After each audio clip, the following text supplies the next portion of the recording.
৭১ যুদ্ধের সময় যেরকম বলে আমরা ৭.৫ কোটির ভিতরে ৭ কোটি একতা হয়ে গেছিলাম। আমি আমার বর্তমান বয়স চলতেছে ৭২। আমি ১৯৫৩ সালের জন্ম, ১/১/৫৩ জন্ম।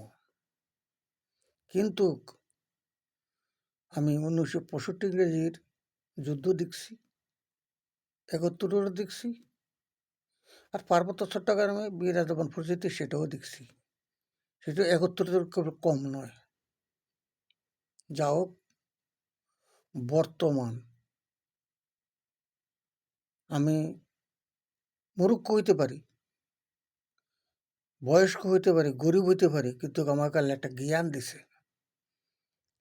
আমি মানুষ না, আমি মানহুস। আমি হলাম যে মানহুস, আমি হুদা মানুষ না।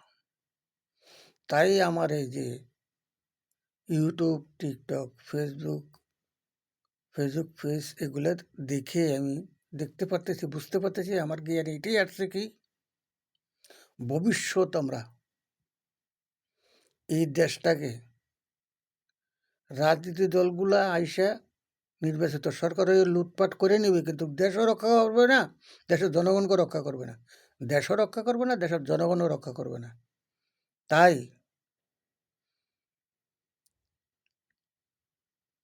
আমরা এমন একটি সরকার আনতে হবে যারা কোরআনকে ভয় করে, আল্লাহকে ভয় করে, রাসূলকে ভয় করে, যারা আল্লাহ রাসূল কোরআনকে ভয় করে, মৃত্যুরে ভয় করে, কবরের আযাবকে ভয় করে।